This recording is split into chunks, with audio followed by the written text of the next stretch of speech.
بسم اللہ الرحمن الرحیم۔ نور محفل پہ چادر تنی نور کی، نور پھیلا ہوا آج کی رات ہے۔ چاندنی میں ہے ڈوبے ہوئے دو جہاں، کون جلوہ نما آج کی رات ہے۔ سبحان اللہ۔ شعبان کی 15ویں رات کو شب برات کہتے ہیں۔ اس رات ہر شخص کا رزق لکھ دیا جاتا ہے کہ اس سال اس قدر رزق اس کو ملے گا اور اس قدر استعمال کرے گا، اور یہ بھی لکھ دیا جاتا ہے کہ فلاں شخص اس سال فلاں تاریخ فلاں دن کو مر جائے گا، اور اس سال میں ہونے والے تمام کاموں کی فہرستیں تیار ہو جاتی ہیں اور بارگاہ الہی میں پیش کی جاتی ہیں۔ حضرت علی رضی اللہ عنہ سے روایت ہے کہ رسول کریم صلی اللہ علیہ وسلم نے ارشاد فرمایا، جب شعبان کی 15ویں رات ہو تو اس رات کو جاگا کرو اور اس کے دن میں روزہ رکھا کرو۔ جب سورج غروب ہوتا ہے اس وقت سے اللہ تعالیٰ اپنی شان کے آسمان دنیا پر نزول فرماتا ہے اور اعلان فرماتا ہے کہ ہے کوئی مغفرت طلب کرنے والا کہ اس کی بخشش کر دوں، ہے کوئی رزق طلب کرنے والا کہ میں اس کو رزق عطا کروں، ہے کوئی مصیبت زدہ تاکہ میں اس کو نجات دوں۔ یہ اعلان طلوع فجر تک ہوتا رہتا ہے۔ حضرت عیسیٰ علیہ السلام کی ایک بزرگ سے ملاقات شب قدر کے دن ہوئی۔ حضرت عیسیٰ علیہ السلام ایک پہاڑ پر تشریف لے گئے۔ وہاں ایک سفید رنگ کا پتھر ملاحظہ فرمایا۔ آپ اس پتھر کی خوبصورتی پر حیران ہوئے اور اس کے ارد گرد گھومنے لگے۔ اللہ تعالیٰ نے وحی نازل فرمائی اور ارشاد فرمایا، اے عیسیٰ علیہ السلام، کیا میں تمہیں اس سے بھی عجیب و غریب چیز نہ دکھاؤں؟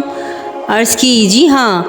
اتنے میں وہ پتھر پھٹ گیا اور اس کے اندر ایک بزرگ نظر آئے جن کے ہاتھ میں ایک سبز رنگ کا عصا تھا اور پاس ہی انگور کی بیل تھی جس کا میوہ وہ بزرگ کھاتے تھے۔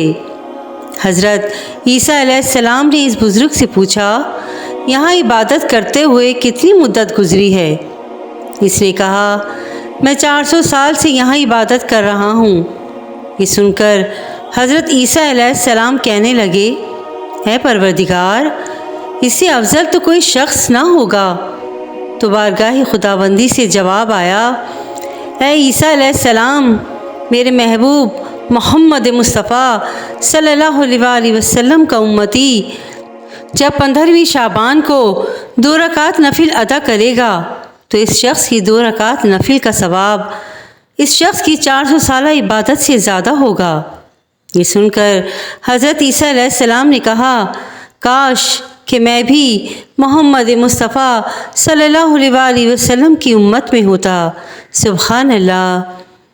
حضرت عمر بن عبدالعزیز رحمۃ اللہ علیہ نے شعبان کی 15ویں رات جب نماز سے فارغ ہو کر سر آسمان کی طرف اٹھایا تو ایک سبز ٹکڑا نظر آیا۔ اس کا نور آسمان سے ملا ہوا تھا۔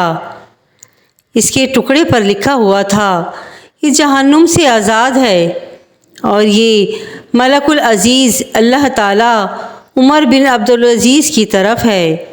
اسی رات حضرت جبرائیل علیہ السلام بارگاہ رسالت مآب صلی اللہ علیہ وسلم کی خدمت میں حاضر ہوئے اور عرض کی، یا رسول اللہ صلی اللہ تعالیٰ علیہ وآلہ وسلم، اس رات خوب محنت و کوشش یعنی مجاہدہ کیجیے، اس رات یقیناً حاجت پوری ہو جاتی ہے۔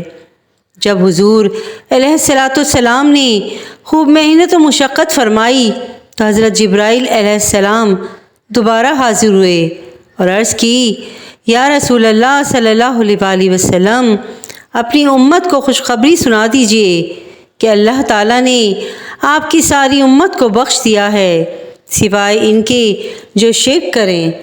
ام المومنین حضرت عائشہ صدیقہ رضی اللہ عنہا ارشاد فرماتی ہیں کہ ایک رات میں نے حضور صلی اللہ علیہ وسلم کو اپنے بستر پر نہ پایا تو میں حضور صلی اللہ علیہ وسلم کی تلاش میں نکلی تو میں نے آپ صلی اللہ علیہ وسلم کو جنت البقیع میں پایا کہ آسمان کی طرف حضور صلی اللہ علیہ وسلم نے سر اٹھایا ہوا تھا۔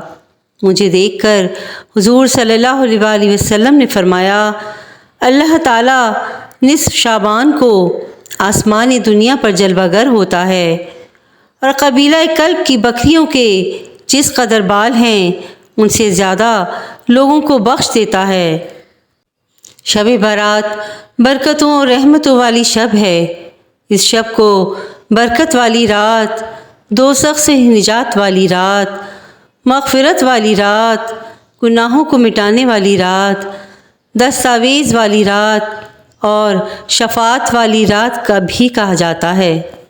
اس شب میں ہر حکمت والا کام تقسیم کر دیا جاتا ہے اور اس میں سال کے حالات قلم بند کر دیے جاتے ہیں۔ رزق، بیماری، تندرستی، فراخی، تنگی، راحت، تکلیف، حتیٰ کہ ہر وہ شخص جو اس سال میں پیدا ہونے یا مرنے والا ہے اس وقت اس شب میں لکھ دیا جاتا ہے۔ اس شب میں رب العالمین کی طرف سے لوگوں کو انعامات و اکرامات سے نوازا جاتا ہے۔ لوگوں پر خصوصی رحمت ہوتی ہے، گناہوں کی مغفرت ہوتی ہے اور دعاؤں کو مستجاب کیا جاتا ہے۔ حضرت علی رضی اللہ تعالیٰ عنہ فرماتے ہیں، اس شب برات میں اللہ تعالیٰ مغرب کے وقت سے آسمانی دنیا پر اپنی رحمتوں کے ساتھ نزول فرماتا ہے اور ارشاد فرماتا ہے کوئی بخشش کا طلبگار کہ میں اس کو بخشوں، ہے کوئی روزی کا طلبگار کہ میں اس کو روزی دوں، ہے کوئی بیمار کہ اس کو صحت دوں۔ غرض یہ کہ صبح صادق تک کی آواز آتی ہے۔ شب برات سال میں ایک دفعہ آتی ہے، لہٰذا آپ سے گزارش ہے کہ دیگر وظائف اور نوافل کے ساتھ وقت نکال کر اس رات کو 3 دفعہ سورہ یاسین بھی ضرور پڑھیں۔ شب برات کی رات 3 دفعہ سورہ یاسین پڑھنے کے بعد دعا کریں اور اپنے لیے دنیا اور آخرت کی بھلائی مانگیں۔ شب برات کی رات 3 دفعہ سورہ یاسین پڑھنے سے یہ 3 فوائد حاصل ہوتے ہیں۔ نمبر 1، سب سے پہلا فائدہ یہ ہے کہ ترقی رزق یعنی رزق میں برکت ہوتی ہے، مال و اسباب بڑھتے ہیں۔ نمبر 2، دوسرا فائدہ اس کا درازی عمر ہے، یعنی عمر میں اضافہ ہوتا ہے، زندگی میں اضافہ ہوتا ہے۔ نمبر 3، تیسرا فائدہ یہ ہے کہ انسان ناگہانی آفتوں اور بلاؤں سے محفوظ رہتا ہے۔ ام المومنین حضرت عائشہ صدیقہ رضی اللہ عنہا فرماتی ہیں کہ شعبان سے زیادہ کسی مہینے میں روزہ رکھتے ہوئے میں نے آپ صلی اللہ علیہ وسلم کو نہیں دیکھا۔ حضرت انس بیان کرتے ہیں کہ نبی کریم صلی اللہ علیہ وسلم سے سوال کیا گیا کہ سب سے افضل نفلی روزے کون سے ماہ میں ہیں؟ فرمایا شعبان میں۔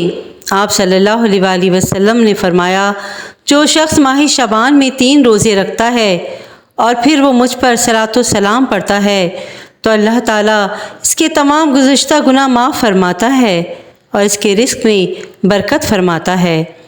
حضور صلی اللہ علیہ وسلم فرماتے ہیں مجھے جبرائیل علیہ السلام نے خبر دی ماہ شعبان میں اللہ تعالیٰ رحمت کے 300 دروازے کھول دیتا ہے۔ حضرت انس رضی اللہ تعالیٰ عنہ فرماتے ہیں جو ماہ شعبان میں 1 روزہ رکھتا ہے وہ جنت میں حضرت یوسف علیہ السلام کا ہمسایہ ہوگا اور اسے حضرت ایوب اور حضرت داؤد علیہ السلام جیسی عبادت کا ثواب عطا ہوگا۔ جو ماہ شعبان کے مکمل روزے رکھتا ہے اللہ تعالیٰ سکرات موت سے اسے نجات عطا فرماتا ہے، قبر کی تاریکی اور منکر نکیر کی دہشت و ہیبت سے محفوظ ہو جاتا ہے۔ سبحان اللہ، سبحان اللہ، سبحان اللہ۔ اللہ پاک ہمیں بھی شب برات میں خوب عبادتیں کرنے کی توفیق عطا فرمائے، آمین یا رب العالمین۔ ویڈیو پسند آئی ہو تو پلیز میرے چینل کو لائک اینڈ سبسکرائب ضرور کیجیے گا۔ جزاک اللہ خیراً کثیرا۔